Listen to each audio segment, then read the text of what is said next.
नमस्कार, मैं हूं चित्रा त्रिपाठी। शाम के 5 बजने वाले हैं और ये वक्त है आपके पसंदीदा कार्यक्रम दंगल का। आज का दंगल आरोपों की राजनीति और सवालों की सियासत पर है, जिसमें मुद्दा अदानी को बनाया गया है। संसद में राष्ट्रपति के अभिभाषण पर धन्यवाद प्रस्ताव पर बहस हो रही है। कांग्रेस की ओर से राहुल गांधी ने बोलना शुरू किया तो कुछ देर अपनी यात्रा के तजुर्बे बताए, फिर अदानी के मुद्दे को लेकर सरकार पर आरोप लगाने लगे। बीजेपी के सांसदों ने आपत्ति जताई कि संसद में सड़क जैसा भाषण नहीं दिया जा सकता, बेसिर पैर के आरोप नहीं लगाए जा सकते, राहुल गांधी को सबूत पेश करना होगा। तो राहुल गांधी ने दावा किया कि वो सबूत भी पेश करने को तैयार हैं। हालांकि जिस विदेशी हिंडनबर्ग रिसर्च की रिपोर्ट के बहाने से राजनीति में हंगामा मचा हुआ है और विपक्ष संयुक्त संसदीय समिति से जांच की मांग पर अड़ी है, उस पर राहुल गांधी ने कुछ नहीं कहा। राहुल गांधी ने अपने तकरीबन 50 मिनट के भाषण में 40 मिनट से अधिक अदानी और पीएम मोदी को लेकर सवाल उठाए हैं। राहुल ने संसद में पीएम मोदी और अदानी की कुछ तस्वीरें भी दिखाने की कोशिश की। अब बीजेपी प्रियंका गांधी के पति रॉबर्ट वाड्रा के साथ अदानी की तस्वीरें दिखाने लगी है। बीजेपी का कहना है कि राहुल गांधी के रिश्तेदारों पर भ्रष्टाचार के आरोप लगे हैं, इसीलिए राहुल हवाई आरोप लगाने की कोशिश कर रहे हैं। ऐसे में सबसे बड़ा सवाल यही है कि क्या राहुल गांधी ने संसद में जो आरोप लगाए हैं उसके सबूत उन्हें सामने रखने चाहिए। क्या सरकार को हिंडनबर्ग रिपोर्ट के खुलासे पर खुद जांच का ऐलान कर देना चाहिए। क्या हिंडनबर्ग रिपोर्ट पर संसद के अंदर जांच की मांग नहीं करके राहुल गांधी ने उस मुद्दे को हल्का कर दिया है। ऐसे तमाम सवालों पर आज के दंगल में बड़ी चर्चा हम करेंगे, लेकिन उसके पहले ये रिपोर्ट देखिए।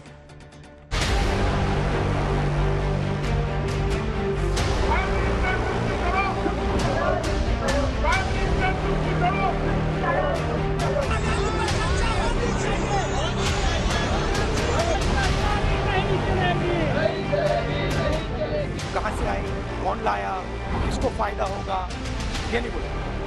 हिंडनबर्ग रिसर्च के खुलासे पर राजनीति का खेल जारी है। संसद के अंदर से लेकर बाहर तक विरोध प्रदर्शन हो रहा है। संसद के दोनों सदनों की कार्रवाइयां ठप हो रही हैं। सरकार कह रही है चर्चा करेंगे, विपक्ष संयुक्त संसदीय कमेटी की मांग पर अड़ा है। बीच का रास्ता निकला कि पहले राष्ट्रपति के अभिभाषण पर धन्यवाद कर लें, फिर चर्चा होगी। धन्यवाद प्रस्ताव पर कांग्रेस की ओर से राहुल गांधी ने चर्चा की शुरुआत की। सवाल पूछते थे 2014 में, अगर आप दुनिया की मुस्कुरा रहे हैं, आप बीजेपी में है ना आप, तो ये लिस्ट आती है, एक लिस्ट आती है दुनिया के सबसे अमीर लोगों की। इस पे ये 609 नंबर पे थे 14 में। 609 पीछे बिल्कुल। पता नहीं जादू हुआ, दूसरे नंबर पे पहुंच गए। मोदी है तो मुमकिन है। राहुल गांधी ने अदानी को राजनीतिक शय देने का आरोप लगाते हुए तमाम उद्योग धंधों में अदानी को मदद करने का आरोप लगा दिया। राहुल ने आरोप लगाए कि अदानी की मदद के लिए एयरपोर्ट विकसित करने के नियम बदले गए। इजराइल सरकार से कहकर अदानी को डिफेंस के सौदे दिए गए। सरकार की मदद से ऑस्ट्रेलिया में कोयले खदान की डील कराई गई। पीएम मोदी के दौरे के बाद बांग्लादेश में अदानी से पावर डील की गई। पीएम मोदी के कहने पर श्रीलंका में विंड एनर्जी का काम देने को कहा गया। हालांकि राहुल गांधी के आरोपों पर संसद में हंगामा भी हुआ। सत्ता पक्ष के सांसदों ने सबूत रखने की मांग की तो मंत्रियों ने नियम भी गिनाए। 353 सर, रूल 353 किया है sir, no allegation of defamatory और incriminatory nature shall be made unless you have given notice. छोड़िए, वो तो प्रधानमंत्री के खिलाफ एलिगेशन लगा रहे हैं बिना नोटिस दिए, बिना कोई डॉक्यूमेंट दिए। जो भी मेंबर कुछ भी बात करे विद फुल रिस्पॉन्सिबिलिटी ऑथेंटिकेट करेंगे। और ये वाइल्ड एलिगेशन अपना एक सोच के आया है, बिना तर्क के ऐसे वाइल्ड एलिगेशन लगा रहे हैं। इनको मैं चैलेंज करता हूँ, पूरी कांग्रेस पार्टी को चैलेंज करता हूँ कि जीएमआर और जीवीके को कौन सा एयरपोर्ट चलाने का लाइसेंस जब दिया तो उनको उसका नॉलेज था। मैं चैलेंज करता हूँ पूरी कांग्रेस पार्टी को। लेकिन आसन ने राहुल गांधी को हरी झंडी दी। राहुल गांधी ने फिर अदानी कथा शुरू की। अदानी की कंपनियों में एलआईसी के स्टेक को लेकर गंभीर चिंता जताई और फिर पीएम मोदी से सवालों की लिस्ट पढ़ने लगे। फॉरेन ट्रिप्स पे अदानी जी और आप कितनी बार एक साथ गए? Adani ji, how many times did you travel together with Adani ji? How many times did Adani ji join you later on a visit? How many times did Adani ji travel to a country immediately after you did? And in how many of these countries after you visited did Adani ji get a contract? Also an important question, जरूरी सवाल, अदानी जी ने BJP को पिछले 20 साल में कितने पैसे दिए हैं? ये देखिए। बीच में राहुल गांधी ने संसद में पीएम मोदी और अडानी की एक साथ तस्वीरें दिखाने की कोशिश की, तब स्पीकर ओम बिरला ने उन्हें रोका, जिसके बाद राहुल ने तस्वीरें दिखानी बंद कर दी। प्लीज पोस्टर नहीं, पोस्टर नहीं है सर। देखिए आपको राहुल गांधी का भाषण खत्म होने के बाद स्पीकर ने यह भी कहा कि अब नहीं बोलने देने का आरोप मत लगाना। ये भी टिप्पणी नहीं करना चाहिए कि अध्यक्ष महोदय माइक बंद कर देते हैं या हमें नहीं दिखाते, ये भी टिप्पणी करना उचित नहीं है। हालांकि संसद में हिंडनबर्ग रिसर्च वाले खुलासे पर यह सियासी सीज फायर राष्ट्रपति के अभिभाषण पर धन्यवाद प्रस्ताव तक के लिए लागू हुआ है। विपक्ष की ओर से हिंडनबर्ग के खुलासे पर संयुक्त संसदीय कमेटी से जांच की मांग की जा रही है। उधर chamber of trade and industry ने सरकार से बयान जारी करने की अपील की है, तो एक अर्जी सुप्रीम कोर्ट में भी दी गई है, जिसमें हिंडनबर्ग रिसर्च के अपुष्ट खुलासों के बाद भारतीय निवेशकों के डूबते पैसे की चिंता जताते हुए मीडिया में चर्चा पर रोक लगाने की मांग की गई है। हालांकि शेयर बाजार की हालत आज थोड़ी संभली है। अदानी की कंपनियों के शेयरों में भी थोड़ा सुधार दिखा है। सुप्रिया भारद्वाज के साथ हिमांशु मिश्रा, दिल्ली, आज तक। अब सवाल यह है, सरकार पर लगाए गए आरोपों पर राहुल गांधी क्या सबूत दे पाएंगे? वहीं आपको बताते चले, हाल ही में एक इंटरव्यू में गौतम अडानी की ओर से कहा गया था कि देश भर के 22 राज्यों में वो बिजनेस करते हैं, हर जगह तो बीजेपी की सरकार नहीं है। कई ऐसे सवाल हैं जो पक्ष विपक्ष दोनों से ही पूछे जाएंगे। खास मेहमान जुड़ चुके हैं, उनका परिचय आपसे करवा देती हूं। प्रेम शुक्ला जी, राष्ट्रीय प्रवक्ता भारतीय जनता पार्टी के हमारे साथ हैं। अभय दुबे जी, कांग्रेस पार्टी के प्रवक्ता हमारे साथ जुड़ चुके हैं। अनुराग भदौरिया जी, समाजवादी पार्टी के स्पोक्स पर्सन आपको टीवी स्क्रीन पर दिख रहे हैं। अजय आलोक, राजनीतिक विश्लेषक हमारे साथ जुड़ चुके हैं। सुजाता पांडे जी, पॉलिटिकल एनालिस्ट हमारे साथ मौजूद हैं। और राकेश शर्मा जी स्टूडियो में हमारे साथ अर्थशास्त्री जानी माने जुड़े हुए हैं। सबसे पहले प्रेम शुक्ला जी, आपसे ही शुरुआत करते हुए, 2014 में 690 नंबर पर थे गौतम अडानी और आपकी सरकार में दूसरे नंबर पर पहुंच गए हैं। राहुल गांधी ने सीधा सवाल पूछा है, यह रिश्ता क्या कहलाता है बीजेपी के साथ? ये रिश्ता साफ तौर कि भारतीय जनता पार्टी उद्यमिता को प्रोत्साहित करने का कार्य करती है, ताकि उद्यमिता के प्रोत्साहित होने से रोजगार सृजन हो, अर्थव्यवस्था दृढ़ हो और अर्थव्यवस्था को सुदृढ़ करने की दिशा में निर्णय लेना यह सरकार का कार्य है। और आप कृपा करके मुझे कांग्रेस वाले बता दो कि श्रीमान गौतम अडानी की कंपनी 1989 में जब शुरू हुई तब किस क्रमांक पर थी और 2014 तक 609 पर जब आई तो उसको 0 से 609 तक लाने का जो काम है, क्या कांग्रेस के लोगों ने अडानी को जब मुद्रा एयरपोर्ट दिया तो मुद्रा पोर्ट दिया तो उनको जो है बंदरगाहों के संचालन और निर्माण का क्या एक्सपीरियंस था? श्रीमान राहुल गांधी जरा अपनी माता जी से पूछ कर, ताकि क्योंकि उस समय तो बहुत बच्चे रहे होंगे वो, क्योंकि अभी भी अबोध बच्चों की तरह ही बातें करते हो, कृपा करके बता दें। और कृपा करके बता दें कि जीवीके को जब 2006 में मुंबई एयरपोर्ट दिया गया, जीएमआर को जब 2006 में दिल्ली एयरपोर्ट दिया गया, उसके पहले जीएमआर और जीवीके के पास कौन से अंतरराष्ट्रीय विमानतल को चलाने का अनुभव था? और यदि अनुभव नहीं था तो क्या कांग्रेस के डॉक्टर मनमोहन सिंह भ्रष्ट थे और डॉक्टर मनमोहन सिंह के उस भ्रष्टाचार का क्या जो मलाई है वो श्रीमान राहुल गांधी चाव रहे थे? इन प्रश्नों का भी उत्तर उनको देना चाहिए। 50 मिनट तक लंबा चौड़ा भाषण दिया है राहुल गांधी ने सदन के भीतर और ज्यादातर सवाल अडानी और बीजेपी के साथ, प्रधानमंत्री के साथ रिश्ते को लेकर ही था। लेकिन अभय दुबे जी, अब मैं जरा आपको लेकर आना चाहूंगी चर्चा में। देखिए, एक तरफ बीजेपी के साथ आप रिश्ता पूछ रहे हैं, तो वहीं दूसरी तरफ पलटकर यह भी सवाल किया जा रहा है कि अशोक गहलोत जो कि मुख्यमंत्री हैं आपके राजस्थान के, उनके साथ फिर अडानी का क्या रिश्ता है? एक आंकड़ा मैं सामने रखती हूं, चूंकि हमने रिपोर्ट में लंबा चौड़ा कांग्रेस पार्टी का पक्ष दिखाया। अक्टूबर 2022 में गौतम अडानी ने अगले 5 से 7 वर्षों में राजस्थान में 10,000 मेगावाट की सौर ऊर्जा क्षमता स्थापित करने, सीमेंट प्लांट का विस्तार करने, जयपुर हवाई अड्डे को अपग्रेड करने के लिए 65,000 करोड़ के निवेश की घोषणा की। और भी डिटेल है मेरे पास जिस पर मैं आगे आऊंगी। लेकिन अभय दुबे जी, अगर उनसे रिश्ता है तो आपसे भी तो रिश्ता है। दोनों एक ही रंग में रंगे हुए क्या दिखाई नहीं दे रहे हैं? हेलो अभय दुबे जी, अभय जी तक आवाज नहीं पहुंच पा रही है। अनुराग भदौरिया जी आपके पास आते हुए उसके बाद में अभय दुबे जी को फौरन करेक्ट किया जाए ताकि उनसे मैं जवाब दे सकूं। अनुराग भदौरिया जी, अब गौतम अडानी 690 नंबर पर पहुंचे शून्य से, बीजेपी ये सवाल पूछ रही है, तो शून्य से जिसने राजीव गांधी के समय में शुरुआत की 2014 आते आते तो वो पहुंच गए। आप तक आवाज पहुंच रही है क्या अनुराग भदौरिया? ऐसा लग रहा है कि आज ज्यादातर लोगों तक आवाज नहीं जा रही है। मैं आपके ही पास आ जाती हूँ यहाँ पर। अर्थशास्त्री के नजरिए से भी राकेश शर्मा, इसको समझना बहुत जरूरी, आई एम सॉरी, इसको समझना बहुत जरूरी है। और इसी के साथ मेरा आपसे ये सवाल भी है कि जिस तरह की परिस्थिति मौजूदा वक्त में बनी हुई है, हमने देखा कि हाल ही में कैसे अडानी ग्रुप के शेयरों में भारी गिरावट देखी गई, लेकिन लंबे समय के बाद आज एक उछाल भी दर्ज की गई है। इसको कैसे पढ़ा जाए? देखिए, पिछले शुक्रवार को आप ही के चैनल पे एक बहस में मैं था जिसमें बहुत सारे मुद्दों पे बात हुई। हाँ। अगर आप इसे गिरावट बोल रहे हैं तो गिरावट नहीं है। बाजार में हिडेनबर्ग का शॉर्ट सेल था, शॉर्ट सेल करके उन्होंने पैसा कमाया। 2 बिल्लियों के झगड़े में बंदर को प्रॉफिट हुआ। मैं एक लाइन बोलना चाहूंगा, हालांकि मेरा कोई पॉलिटिकल मुद्दा नहीं है, कि आजकल के लोकसभा को देखते हुए बहुत अच्छी सी कहावत मुझे याद आई है, जहां बात बात पे हाथ चले उसे आम सभा कहते हैं, जहां बात बात पे लात चले उसे ग्राम सभा कहते हैं, जहां एक बोले सब सुने उसे शोक सभा कहते हैं, और जहां सब बोले कोई नहीं सुने उसे लोकसभा कहते हैं। लोकसभा में कोई किसी की बात को सुनने के लिए तैयार ही नहीं है। अगर इस मुद्दे की बात की जाए तो ना तो पोर्ट बंद हुआ, ना बिजनेस बंद हुआ, ना आज भी उन्होंने अपना डेट क्लियर किया। तो इस मुद्दे पे मैं बिल्कुल न्यूट्रल हूं, बिजनेस बिल्कुल न्यूट्रल है। और अगर आप गिरावट में आप बात कर रहे थे तो आज मार्केट ऊपर भी गया है। हाँ। टाटा के शेयर 500 से आगे था 100 रुपीज पे, टाटा मोटर्स का। उस वक्त कोई कहीं हो हंगामा नहीं हुआ। क्यों?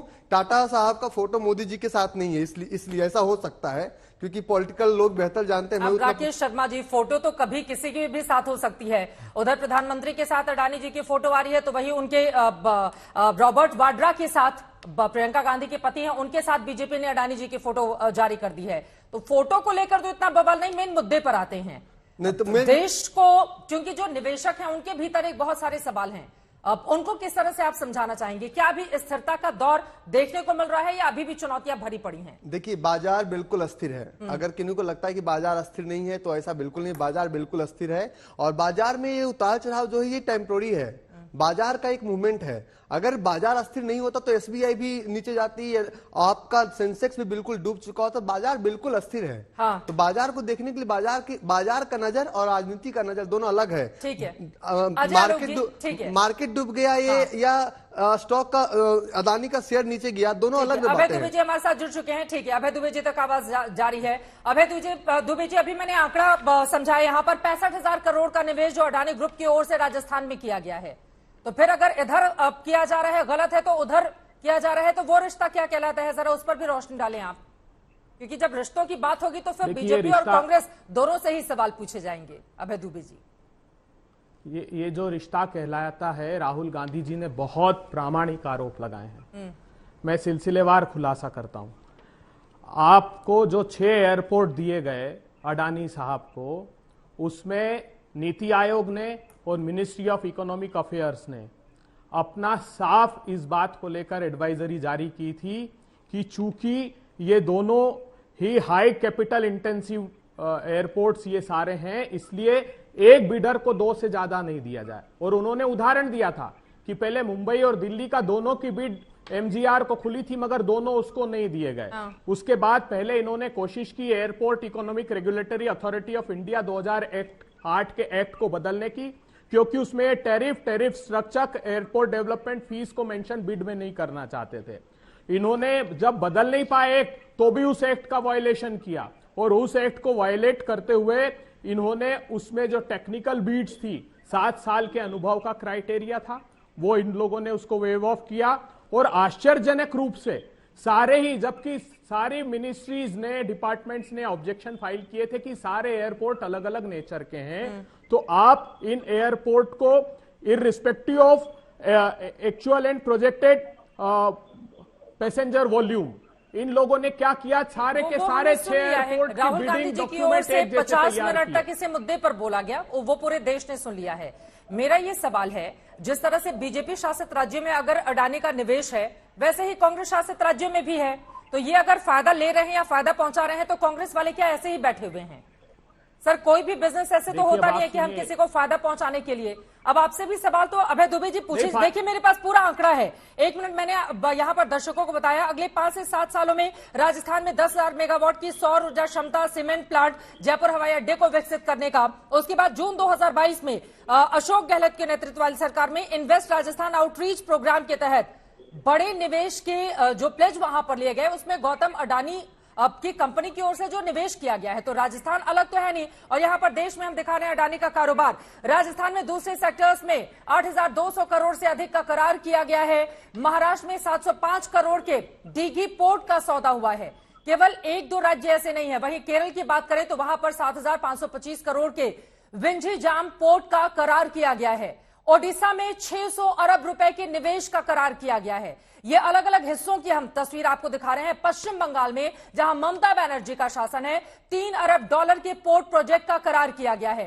तमिलनाडु में 12,000 करोड़ रुपए के कई प्रोजेक्ट का करार है। वहां पर तो सरकार है नहीं बीजेपी की, अभय दुबे जी। तो देश के अलग अलग हिस्सों में ये गंभीर मामला है। आप जो आरोप लगा रहे हैं उसकी सबूत भी दीजिए। सबूत दे रहे हैं, सबूत सारे डॉक्यूमेंट्री एविडेंसेस हैं। सुनिए गंभीरता से। इसमें 2 क्लॉजेस थे कि आपको लोगों से उसमें अपने ओपिनियन लेने हैं और स्टेट गवर्नमेंट से, जिन स्टेट गवर्नमेंट से ये एयरपोर्ट है उनसे भी आपको कंसल्टेशन करना है। उस प्रोसेस को भी खत्म कर दिया। एयरपोर्ट अथॉरिटी के एम्प्लॉय ने प्रोटेस्ट किया, हड़ताल की। क्या कहा उन्होंने कि जयपुर पर इसको देने के जस्ट पहले 782 करोड़ रुपए खर्च करके अपग्रेडेशन किया गया। लखनऊ पे 583 करोड़ रुपए, अहमदाबाद पे 363 करोड़ रुपए, बेंगलुरु पर 400 करोड़ रुपए, गुवाहाटी पर 823 करोड़ रुपए। इतना ज्यादा पैसा लगा के ऑलरेडी इनको डेवलप किया गया था। तो नियोजित रूप से ये साफ साफ राहुल गांधी जी ने जो आरोप लगाए ये जांच के दायरे में है कि कैसे रूल्स रेगुलेशन को वायलेट करके एक ही आदमी को देने की कोशिश की गई। मंत्रालयों के ऑब्जेक्शन को भी हटा दिया। और इतना ही नहीं, एविएशन मिनिस्ट्री को तो आइडिया भी नहीं था। 2018 में जवाब दिया जुलाई में। 1 मिनट, जुलाई में पार्लियामेंट में जवाब दिया कि इनको अपग्रेड करने का कोई प्लान नहीं है। उसके पहले PMO directly ministry of economic affair से कंसल्टेशन करके डॉक्यूमेंट तैयार करा रहा था। 9 अगस्त को एविएशन मिनिस्टर ने उसकी तस्दीक की कि हाँ इसका प्रपोजल है एयरपोर्ट का। तो जो स्टॉक मैनिपुलेशन हुआ है हिंदुस्तान में उसका आरोप है। वो व्यापार करें, अच्छी बात है, वैधानिक व्यापार करें, लेकिन उनके स्टॉक का मैनिपुलेशन किया साइप्रस, यूएई में, अगस्ता वेस्टलैंड में जैसे हेलीकॉप्टर की ऊंचाई घटा दी गई थी, वैसा तो नहीं है ना अभय दुबे जी। उन टैक्स हेवन्स में जिन 38 कंपनियों की लिस्ट दी गई है उसकी जांच करनी चाहिए। ठीक है, अब जवाब ले लेते हैं। ठीक है सर, जांच की आप बात कर रहे हैं। सदन के बाहर संसद में राहुल गांधी जब बोल रहे थे तो जेपीसी जांच की मांग क्यों नहीं उठाई गई सदन के भीतर? इस सवाल पर मैं आऊंगी, लेकिन प्रेम शुक्ला जी उन्होंने कई गंभीर सवाल खड़े किए हैं, उस पर जवाब दीजिए आप, फिर बाकी मेहमानों के पास। कोई गंभीर सवाल नहीं है। A to Z भ्रष्टाचार करने वाले, 2G से लेके जीजाजी तक भ्रष्टाचार करने वाले, उनको लगता है हर कोई अखंड भ्रष्टाचारी इनकी तरह। आप मुझे कृपा करके अभय दुबे जी बताइएगा कि जीवीके, जब आपने 2006 में जीवीके को मुंबई एयरपोर्ट दिया, तब आपने एग्रीमेंट किया था कि मुंबई के सारे जो उसमें जो स्लम डेवलपर्स हैं उन सबको आप रिहेबिलिटेट करेंगे। आपने 2006 से 2014 तक आप सत्ता में थे, 8 वर्षों में क्यों नहीं रिहेबिलिटेट किया? और जीवीके के पास क्या एक्सपीरियंस था? कहां पर एयरपोर्ट चला रहा था? राहुल गांधी की ननिहाल में एयरपोर्ट चला रहा था क्या? कृपा करके मुझे बताइए। जीएमआर कौन सा एयरपोर्ट चला रहा था? और कृपा करके मुझे बताइए, एक ऐसा क्या आज तक पूरे देश में जितने भी टेंडर्स इश्यू हुए हैं, क्या किसी की शर्तों का शिथिलीकरण नहीं होता है? और कृपा करके मुझे बताइए, कोल में तो आपने इतने घोटाले किए, आपको अगर लगता है कि कहीं घोटाला है तो आप उस घोटाले के खिलाफ दस्तावेज क्यों नहीं ले आते? आपने कहा रफाल घोटाला है, सुप्रीम कोर्ट की कसम खा के आपने झूठ बोला, और झूठ बोलने के बाद आपने सुप्रीम कोर्ट पे माफी मांग ली। तो आप सुप्रीम कोर्ट सर्टिफाइड झूठे। अगर आपको अडानी से समस्या है तो चूंकि राहुल गांधी को किसी उद्योगपति से नफरत हो जाए तो उसके खिलाफ कार्रवाई, उसके खिलाफ सबूत चाहिए। और भारत के जो रेगुलेटर्स हैं वो ग्लोबल क्लास के रेगुलेटर्स हैं। अगर कहीं पर कोई समस्या होगी, रेगुलेटर के सामने वो बात आएगी, सेबी है वो जांच करेगी, आरबीआई है जांच करेगी। आप लोग सेबी को कोई डॉक्यूमेंट देते हैं, लेकिन पारदर्शिता के लिए क्या ये जरूरी नहीं है? ठीक है सर, मैं लौट रही हूँ प्रेम शुक्ला जी। ठीक है, आरोप उछालते हुए भाग जाते हैं। ठीक है, आरोप उछालते हुए क्यों भाग जाते हैं अभय दुबे जी? सबूत भी रखना चाहिए और सवाल का जवाब भी देना चाहिए। जेपीसी जांच की मांग सदन के भीतर क्यों नहीं कही गई राहुल गांधी की ओर से? अरे साहब, हमारे राष्ट्रीय अध्यक्ष जी ने, पार्टी के नेता ने, जो राज्यसभा में नेता हैं पार्टी के हमारे, उन्होंने स्पष्ट रूप से कहा, सरकार को लिख कर दे दिया। हमने कहा कि सुप्रीम कोर्ट के चीफ जस्टिस की मॉनिटरिंग में जांच करा लो। ये सेबी की बात कर रहे हैं। तो मार्केट सर्विलांस डिवीजन 1995 से उसमें एबनॉर्मल मार्केट मूवमेंट और डिटेक्ट मार्केट मैनिपुलेशन, उनको मार्केट मैनिपुलेशन को डिटेक्ट और डेली रिपोर्ट, और सेबी को डेली रिपोर्ट देनी होती है। सेबी ने अभी तक एक्शन नहीं लिया, इसलिए कांग्रेस पार्टी मांग कर रही है कि अब जो जांच हो वो जेपीसी करे। जेपीसी बहुत अथॉरिटी है बड़ी, उसमें इंटरोगेट करने का भी ताकत है, सारे दस्तावेज वो देख सकती है। अब बड़ा प्रश्न क्या है? बड़ा अडानी जी के व्यापार करने से तकलीफ नहीं है, जो गैर कानूनी काम हुआ है। अब वो उन्होंने रिप्लाई फाइल किया, चित्रा जी, हिडनबर्ग को जो रिप्लाई फाइल, देखिए बोलने नहीं दे रहे, गलत बात है। हिडनबर्ग को जो अडानी ने रिप्लाई फाइल किया जवाब में, उस जवाब में उन्होंने कहा कि विनोद अडानी का अडानी कंपनी से कोई सरोकार नहीं। हाँ, लेकिन आरोप है, स्टॉक मैनिपुलेशन का गंभीर आरोप है। क्या ये जांच नहीं करनी चाहिए? कौन जांच करेगा? आप बोल रहे हैं कि अडानी जी के व्यापार करने से कोई दिक्कत नहीं है।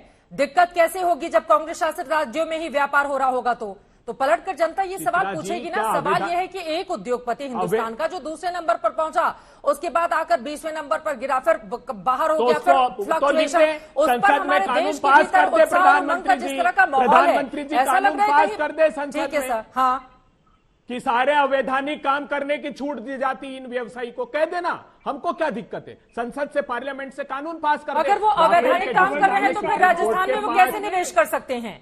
यही तो सवाल है ना। अगर वो अवैधानिक काम कर रहे हैं तो आपके राज्य में अभय दुबे जी वो कैसे निवेश कर सकते हैं? अजय आलोक जी, मैं आपको लेकर आना चाहूंगी। राहुल गांधी ने कई गंभीर आरोप लगाए। देखिए, आसमान से लेकर धरती तक, इसके अलावा पोर्ट से लेकर एयरपोर्ट तक, हर जगह को उन्होंने अडानी से जोड़ा और ये कहा कि दरअसल सरकार को वो फायदा पहुंचाते हैं, इस वजह से सरकार अडानी को पूरा फायदा दे रही है। और जब से सरकार बीजेपी सत्ता में आई है, उसके बाद देखिए उनके ग्राफ में कितना उछाल देखा गया है। 690 नंबर से सीधे दूसरे पर पहुंच गए। हालांकि अभी अलग स्थिति है। देखिए चित्रा जी, आप कितने धरती आकाश पाताल आपने बोला तो मुझे तो अरविंद केजरीवाल याद आ गए, जो खोल खोल के कहते थे कि कांग्रेस ने तीनों चीज भेज दिया है 2012-13 में, इंडिया अगेंस्ट करप्शन। उस वक्त बहुत सारे नाम भी आते थे सामने। अडानी जो नंबर 2 पे आए तो क्या उन्होंने अपनी संपत्ति कैपिटलाइज करवा ली क्या? ये तो शेयर वैल्यू चेंजेस होते हैं जिसके हिसाब से आदमी की संपत्ति घटती है बढ़ती है। अभी उनके शेयर्स 35% गिर गए तो नंबर 20 के बाहर चले गए, 21-22 पे आ गए। तो ये बस एजम्पटिव नंबर्स हैं जिसके कारण किसी आदमी की वेल्थ डिटरमाइन नहीं होती है कि आपके शेयर वैल्यू क्या है। लेकिन सच्चाई यही है कि जिस तरह के प्रिंसिपल इकोनॉमिक बिजनेस में वो इस देश में कर रहे हैं, चाहे वो पोर्ट्स हो, चाहे वो रोड्स हो, चाहे वो कोल हो, चाहे वो बिजली हो, चाहे वो ग्रीन एनर्जी हो, ये मैक्सिमम बिजनेसेस ये सब कांग्रेस राज में भी डेवलप हुए हैं और मोदी राज में भी डेवलप हुए हैं। और बिल्कुल तमाम सरकारों को करना भी चाहिए कि उद्योगों को अपने यहां प्रोत्साहित करना चाहिए। आज जो संसद में राहुल गांधी ने कहा, मुझे लगता है कि कोई सब्सटैंशियल बिना एविडेंस के एक राजनीतिक चर्चा, एक पॉलिटिकल बात करनी थी, वो कर दी उन्होंने। जब उनसे सबूत मांगने के लिए कहा गया तो कहे कि सबूत है मेरे पास, पेश करूंगा। तो पार्लियामेंट जैसी जगह पे बिना कॉन्क्रीट एविडेंस के इस तरह से बेसलेस आर्ग्यूमेंट करने का कोई मतलब नहीं होता है। क्योंकि इस देश में हमने देखा है कि यहां पे तो कॉन्क्रीट एविडेंस के बावजूद भी लोग सत्ता में भी रहते हैं, जनता भूल भी जाती है। कौतरोची को कोई भूला है क्या? सिर्फ बोफर्स स्कैंडल नहीं कह रहा हूं, जगदीशपुर फर्टिलाइजर प्लांट कैसे दिया गया था यूपी में, ये सबको को पूरे देश को पता है। ठीक है, लेकिन इस मामले का जो सच है वो भी तो देश के सामने आना चाहिए के बाद फिर आप बोफोर्स में आ जाइए। बैंकों की ओर से इस तरह से लोन दिया जाएगा और फिर इतना फ्लक्चुएशन आएगा, आम आदमी का पैसा है, देश का पैसा है, उस पर जो सच है देश को ये जानने का हक है। अजय आलोक भाई, बैंक कर लो, बिल्कुल हक है। और बिल्कुल LIC और SBI दोनों ने अपने एक्सपोजर्स के बारे में बताया भी है और ये भी बताया है कि आज भी जितना एक्सपोजर है तमाम गिरावट के बावजूद भी वो प्रॉफिट में है। मैं तो पहले भी आज तक के ही शो में मैंने बोला भी था, विपक्ष को, कांग्रेस से अपील की थी कि भाई वो लोग सरकार से अपील क्यों नहीं करते हैं कि आज भी प्रॉफिट में है तो सरकार अपनी पोजीशन, अपनी स्टेक LIC और SBI डाइल्यूट कर ले, अडानी ग्रुप में इन्वेस्टर्स का पैसा निकाल ले। भाई LIC तो फिक्स रिटर्न ही देता है ना, LIC को क्या जरूरत है और मुनाफा कमाने की? ये लोग तो ये मांग ही नहीं कर रहे हैं, पता नहीं क्यों नहीं मांग कर रहे हैं कि जितना इन्वेस्टर्स का LIC का पैसा है, SBI का पैसा वो निकाल ले। बाकी तो शेयर बाजार सट्टा बाजार है, जो लगाया है अपने रिस्क पे लगाए हैं वो लोग। तो सरकार अपनी पोजीशन LIC को बोल दे, SBI को बोल दे, डाइल्यूट कर लेगी। ठीक है, तो वो भी नहीं कर रही है विपक्ष। चाहते क्या है? अनुराग मकसद है सिर्फ हंगामा खड़ा करना। हाँ। अडानी एक सक्सेस स्टोरी है इस देश के लिए, इसमें कोई शक नहीं है। इस देश के हर शहर में अगर एक अडानी बन जाए ना तो 10 साल में इस देश की तकदीर बदल जाएगी। लेकिन इस तरह से बात करके देश का एक इन्वेस्टमेंट क्लाइमेट खराब करना और औद्योगिक माहौल खराब करना एक नहीं है। अभय दुबे जी उनके सवालों पर जवाब देना चाह रहे हैं। ठीक है, अनुराग भदौरिया जी एक सेकंड थोड़ा शांत रहिए, सवाल पूछा था, आवाज नहीं गई थी आप तक। अभय दुबे जी वो कह रहे हैं कि अगर अडानी जैसे, अनुराग भदौरिया जी लगातार आप बोलेंगे तो सवाल समझ में नहीं आएगा। अभय दुबे जी से सवाल पूछा है, जरा उनको जवाब दे लेने दीजिए, उसके बाद मैं लौट रही हूं आपके पास। अभय दुबे जी, अजय आलोक जी की बातें क्या गलत हैं? अगर अडानी जैसे कुछ और लोग देश में आ जाएं तो रोजगार धंधे किस तरह से फले फूलेंगे, आम लोगों को रोजगार मिलेगा। लेकिन वही अडानी सत्ता पक्ष में जो भी रहता है, विपक्ष उद्योगपतियों को इस तरह से क्यों घुमाता रहता है अपनी सहूलियत के हिसाब से? अभय दुबे जी, लाखों करोड़ रुपए हिंदुस्तान के जिसने डुबाए, इक्विटी एक्सपोजर LIC का अगर 56,000 करोड़ रुपए है और 30, 35, 36 हजार करोड़ रुपए का नुकसान है, तो LIC क्या है? वो निवेशकों का पैसा है। उन निवेशकों को उनके प्रॉफिट में से लॉस हुआ है। साहब क्या बात करते हैं? LIC कोई एक आदमी मंत्री थोड़ी है मोदी सरकार का जिसको नफा नुकसान होगा। वो 23 करोड़ लोग जो उनके स्टेक होल्डर्स हैं उनको नुकसान हुआ। वो 40 करोड़ लोग जो SBI के स्टेक होल्डर्स हैं का आदमी इन्वेस्ट क्यों करता है? LIC कल को अगर जिंदगी के साथ भी जिंदगी के बाद भी ये विज्ञापन देखकर अगर किसी ने अपनी जीवन बीमा कराया और बाद में LIC कहे कि हम इतने डूब गए कि उस तुम्हारे अदा करने को पैसा नहीं, तो कहां जाएगा? तो ये बात बिल्कुल सिरे से गलत है। अगर उनका इक्विटी एक्सपोजर में से पैसा कम हुआ है तो स्टेक होल्डर्स के मुनाफे में से वो पैसा कम हुआ है साहब। दूसरी बड़ी बात, अवैधानिक काम की अनुमति कैसे दे सकते हैं किसी को? ये जांच तो करे कम से कम। कोई अथॉरिटी नहीं बची। अगर बार-बार किस बात को अवैधानिक करार दे रहे हैं? देखिए, जो गौतम अडानी ग्रुप है उनकी ओर से कहा जाता है कि हर जगह पर बोली लगने पर ही हम पहले आते हैं। 22 राज्यों में लगातार वो व्यापार कर रहे हैं। आप कह रहे हैं अवैधानिक काम किया जा रहा है। कौन सा अवैधानिक काम उनकी ओर से किया गया है? मैं बताता हूं। दो प्रमाण तो मैं आपको दे देता हूं। ये जो हिडनबर्ग ने आरोप लगाया 38 कंपनियों के नाम दिए, ये कहते हैं कि विनोद अडानी का कोई लेना देना नहीं इससे। उसने कहा कि ये 38 कंपनियां हैं, इन 38 कंपनियां शेल कंपनियां जिनके ना एड्रेस मिलते हैं ना जब वेबसाइट मिलती है, उन्होंने बहुत बड़ा इन्वेस्टमेंट किया अडानी ग्रुप में। तो वो कहते हैं हम नहीं जानते कौन लोग है साहब। अरे नहीं जानते, स्टॉक मैनिपुलेशन हुआ, आप नहीं जानिए, सरकार तो जाने। जांच तो करा लीजिए, प्रधानमंत्री जी कह दीजिए कि ना कोई वहां किसी ने घोटाला किया है ना कोई घोटाला हुआ है, इतना तो कहिए आकर के। और मैं कह रहा हूं कि 6 एयरपोर्ट को देने में जो आपने एक जांच इनिशिएट करा लीजिए, चलिए उसमें भी क्लीन चिट दीजिएगा। जब दो मंत्रालय ऑब्जेक्शन फाइल कर रहा था, डॉक्यूमेंट्री एविडेंसेस है, मिनट्स है मीटिंग के कि आपने 7 साल के अनुभव को वेव किया। 6 एयरपोर्ट की शर्त अचानक से याद क्यों आ गई है? एयरपोर्ट कब दिया गया था अडानी ग्रुप को? 2019 से सारे डॉक्यूमेंट हैं चित्रा जी, सारे न्यूज मैं कोई खोद कर नहीं लाया हूं। सारे डॉक्यूमेंट्री एविडेंसेस हैं उन 6 एयरपोर्ट के। मैंने प्रमाण से के साथ कहा। 2019 मान लेती हूँ सर, अभी 2023 में आप लोगों को अचानक से क्यों याद आ रहा है? 2019 में तो शायद ही किसी ने सुना होगा एयरपोर्ट को लेकर आप लोगों के सवाल। राहुल गांधी जी ने हर कदम पर आवाज उठाई है। ये देश जब संज्ञान लेगा, इसकी अथॉरिटी जब संज्ञान लेगी, अजय आलोक जी आप जवाब दे दीजिए, उसके बाद अनुराग भदौरिया जी मैं फौरन आ रही हूँ, फिर सुजाता जी आपके पास। अजय आलोक जी, देखिए LIC को लेकर जो राहुल गांधी जी तो 2019 में उसके मन में एक डर है, तो इस डर को दूर करना तो सरकार की जिम्मेदारी है ना अजय आलोक? LIC को लेकर ये भ्रम फैला रहे हैं।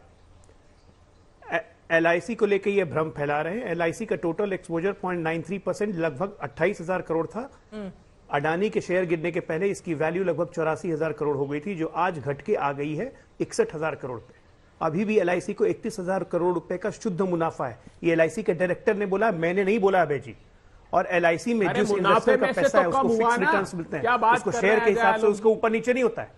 अरे एक मिनट भैया, तो उससे एलआईसी को नुकसान है, इन्वेस्टर को नुकसान नहीं है। अरे भाई प्रॉफिट में लॉस तो हुआ ना उसके स्टेक होल्डर का, आपने भी खरीदी है। अगर आप शेयर्स लेते हैं एक मिनट, अरे बीच में क्यों बोल रहे हैं? एलआईसी पॉलिसी आपने भी खरीदी है, जब पॉलिसी मैच्योर करती है स्टॉक तो उतने ही पैसे मिलते हैं। अगर अडानी पर लगा उसका एडवर्स इफेक्ट हुआ एलआईसी। अगर अपनी बात, अपने आरोप, साथ में बोलेंगे, एक मिनट, एलआईसी में 1 रुपए का इन्वेस्टर का नुकसान नहीं हुआ है। अगर आपको लगता है ऐसा हो सकता है तो एक जिम्मेदार विपक्ष की तरह आज राहुल गांधी को कहना चाहिए था कि सरकार अपनी स्टेक डाइल्यूट कर ले अडानी ग्रुप में। क्यों नहीं ये बात कांग्रेस कह रही है? मैं तो शुरू से पहले दिन से ये बात कह रहा हूं, भागते क्यों हैं आप अडानी ग्रुप के डाइल्यूशन में?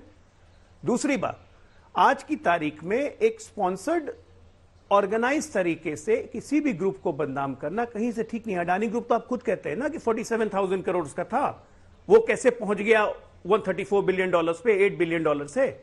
तो उसी तरह कोई कल को आपको जब पूछेगा कि रॉबर्ट वाड्रा की शादी के पहले उनकी नेटवर्थ मात्र 14 लाख थी, आज 17,250 करोड़ कहां से हो गए, तो क्या जवाब दीजिएगा? इसलिए एक इन्वेस्टमेंट क्लाइमेट और एटमॉस्फेयर को बना के रखने चाहिए। ऐसा नहीं है कि सत्ता में आप नहीं आएंगे दोबारा से। एक मिनट, ये मैं नहीं कह रहा हूं, ये इनकम टैक्स रिपोर्ट है उनकी। भाई आप मुझ पे इल्जाम मत लगाइए। अरे तो आप जांच कराओ ना साहब, कौन इनकार कर रहा है? रॉबर्ट वाड्रा ने तो फिर हम तो कह रहे हैं सबकी करा लो। 1 रुपए में खरीद के 10 रुपए में बेच देते हैं आप। 1 मिनट, और 38 शेल कंपनियों का आरोप लगाया, नाम दिए, एड्रेस दिए, 47,000 करोड़ का इन्वेस्टमेंट कर लिया। एक-एक करके अपनी बात रखिए, दोनों लोग बोलेंगे, समझ में नहीं आएगा। ठीक है सर, अब थोड़ा आगे बढ़ते हैं। ठीक है, अब जरा अनुराग भदौरिया और सुजाता पांडे की भी टिप्पणी ले लूं, उसके बाद रवि कुमार जी में आ रही हूं। अनुराग भदौरिया जी, क्या एक उद्योगपति को बदनाम करने की एक कोशिश और साजिश हो रही है? दुनिया भर में अगर हिंदुस्तान का नाम हो रहा है अलग अलग वजहों से, और 5वीं बड़ी अर्थव्यवस्था हिंदुस्तान बन चुका है, एक ऐसे वक्त में क्या विदेशों से साजिश रची जा रही है और उसको लेकर यहां पर विपक्ष सवाल खड़े कर रहा है, जो आरोप सत्तापक्ष की ओर से लगाए जा रहे हैं? अनुराग जी, देखिए, अभी आलोक कह रहे थे कि क्यों ना हर दिन हर गांव में, हर शहर में एक अडानी जी पैदा हो जाए। वही तो मैं चाहता हूँ कि हो, लेकिन जब आप किसान की इनकम दोगुनी नहीं कर पाए 9 साल में, तो अडानी कहां से पैदा कर देंगे आप? किसान को तो किसान की सम्मान निधि अपने बजट में नहीं बढ़ा पाए, किसान को सम्मानजनक स्थिति में नहीं पहुंचा पाए, इसके मतलब कहीं न कहीं सरकार की नीयत में खोट है। वो आम जनता को अडानी बनने ही नहीं देना चाहती है। ये समस्या है जो शायद उनकी समझ में नहीं आ रहा है। बैटिंग तो करते हैं बीजेपी की, लेकिन वो समझ नहीं पाते कि बोल क्या रहे हैं। हम तो चाहते हैं कि हो ना, हर घर में, हर शहर में हो, हर गाँव में। तो जब अडानी बनाना है हर शहर हर गांव में, तो मौजूदा गौतम अडानी को लेकर इतने सारे सवाल क्यों हैं फिर? सुन तो लीजिए, मैं गौतम अडानी जी की बात नहीं कर रहा हूं। उन्होंने कहा हो, तो हम चाहते हो, पहले किसान की इनकम दुगनी हो जाए, इसलिए मैं उस बात को कह रहा था। दूसरी बात ये है, बात गौतम अडानी जी की नहीं है। अगर कोई आरोप लगा है, अगर विपक्ष किसी बात को उठा रहा है, तो सरकार की जिम्मेदारी होती है। अगर विपक्ष के नाते विपक्ष अपनी जिम्मेदारी को निभा रहा है, तो सरकार की अपनी जिम्मेदारी निभाए। इस वक्त बोल रहे हैं सदन के भीतर सीधे सुनते हैं।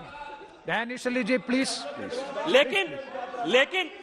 लेकिन सभापति महोदय, आप लोगों ने प्रेत को बोलने दिया। मैं चेयर से स्पीकर साहब से ही कहना चाहता हूं कि एक प्रेत जो है बोल के चला गया। आप कहेंगे कि प्रेत कौन था? जिस आदमी ने खुलेआम टेलीविजन चैनल पर कहा कि राहुल गांधी मर गया, राहुल गांधी है ही नहीं, आप जो देख रहे हो मैं हूं ही नहीं, तो अभी जो जिस व्यक्ति ने भाषण दिया वो राहुल गांधी है कि प्रेत हैं, ये देश को बता देना चाहिए।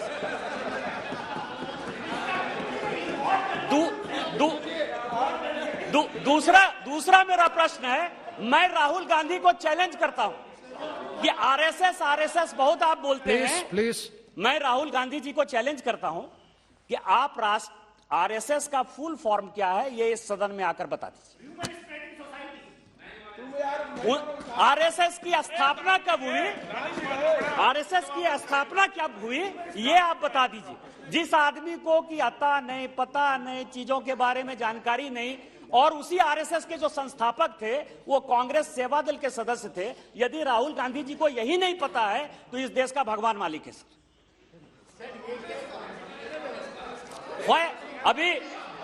अभी पूरा जो है no cross track except Nishikant Dubey ji, nothing will go on record.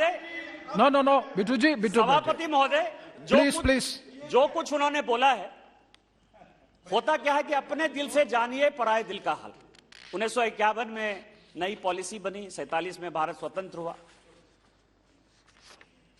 आप ये देखें कि स्कूटर कौन बनाएगा? कांग्रेस पार्टी के जमनालाल बजाज जी की फैमिली बनाएगी या नंदा जी की फैमिली बनाएगी जो कि कांग्रेस के सदस्य थे। मैं लाइसेंस परमिट कोटा की बात कर रहा हूं।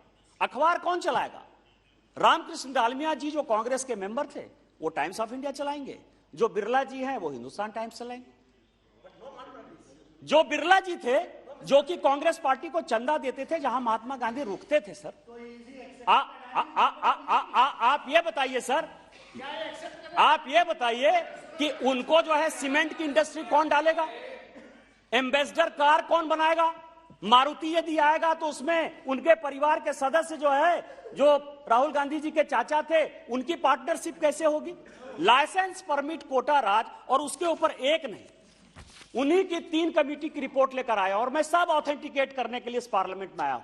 महालनोबी सावत थे जिन्होंने कि इंडियन इंस्टीट्यूट ऑफ स्टैटिस्टिकल बनाया कलकत्ता में, ISS और ISI, और जिनका एक शाखा वो गिरिडीह में खोलने वाले थे। ये महालनोबिस की रिपोर्ट है।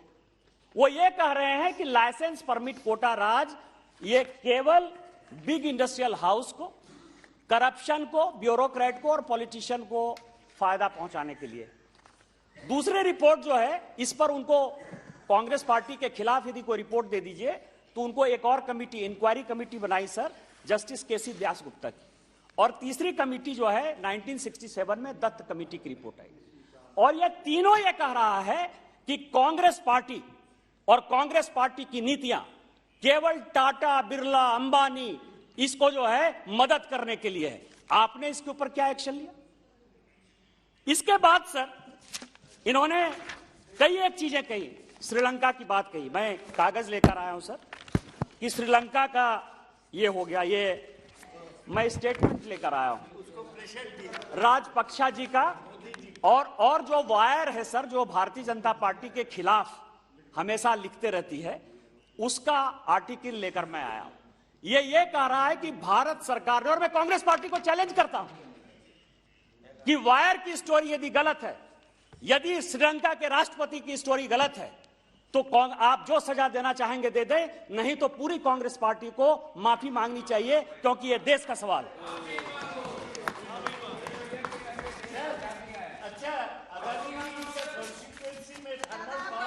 दूसरा, no please, no, he is not yielding. दूसरा सर, सौगतदा, ही इज नॉट यील्डिंग। दूसरा, बीजेपी के सांसद की ओर से पलटवार आप सुन रहे थे। निशिकांत दुबे ने सबसे पहले तो शुरुआत इसी बात से की कि राहुल गांधी बोल रहे थे या फिर उनका प्रेत था, क्योंकि हाल ही में भारत जोड़ो यात्रा के दौरान राहुल गांधी की ओर से कुछ इस तरह का बयान दिया गया था। लेकिन जो गंभीर मुद्दे अभय दुबे जी उठाए गए हैं उस पर आप जवाब दे दीजिए, उसके बाद मैं फौरन अनुराग आपके पास आऊंगी, और सुजाता जी भी बहुत देर से जुड़ी हुई हैं। लेकिन अनुराग भदौरिया जी, निशिकांत दुबे ने तो सिलसिलेवार तरीके से आजादी से लेकर अब तक के आंकड़े सामने रखे कि कांग्रेस पार्टी से जुड़े हुए लोगों को किस तरह का फायदा देने की हमेशा कोशिश रही कांग्रेस पार्टी की, और वो लोग बड़े फले फूले भी देश में।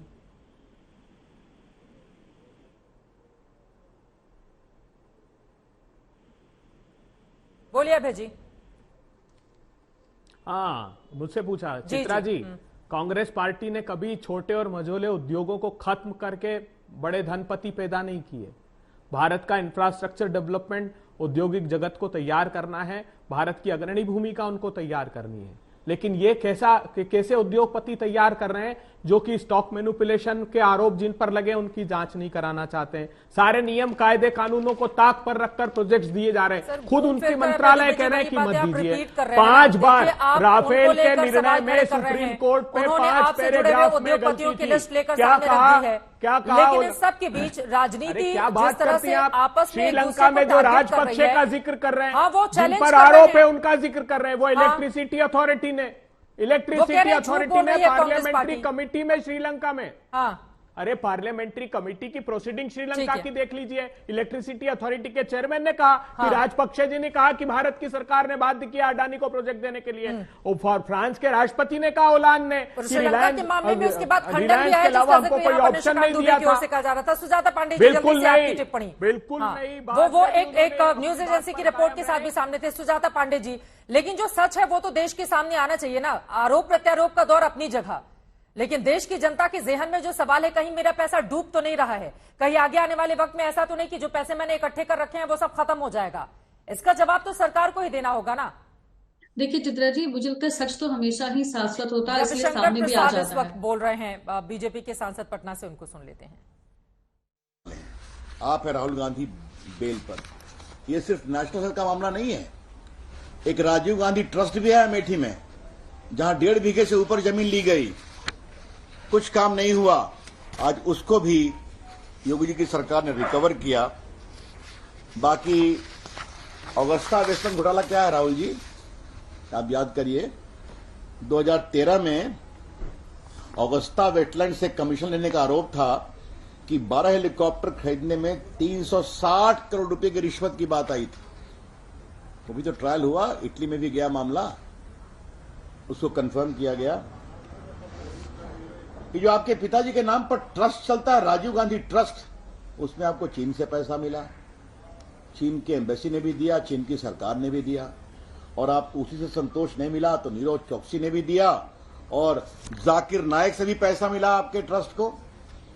बाकी राणा कपूर ने भी ट्रस्ट में पैसा भेजा, जो खुद जेल में है यस बैंक के। तो जहां से पैसा मिले ट्रस्ट में ले लो भ्रष्ट तरीके से। राहुल गांधी, ये है आपका आचरण और आपके परिवार के संस्कार। अब जरा वाड्रा साहब की बात कर लें, आपके बहनोई हैं, जीजा जी। ये शब्द मैं प्रयोग नहीं करता, लेकिन आज मुझे पीड़ा से करना पड़ रहा है कि नरेंद्र मोदी जी ऐसे ईमानदार नेता के ऊपर जिस तरह से शर्मनाक आरोप लगाए गए, तो आज राहुल गांधी के परिवार की सच्चाई बताना जरूरी है। अभी मैं बता रहा हूं ये वाटर डीएलएफ घोटाला में क्या हुआ, कैसे 65 करोड़ का इंटरेस्ट फ्री लोन मिल गया आपको डीएलएफ से, और जमीन भी मिल गई, और आपने अपनी महंगी जमीन जो ली थी, सस्ती जमीन लिया और महंगे पर उनको बेच दिया।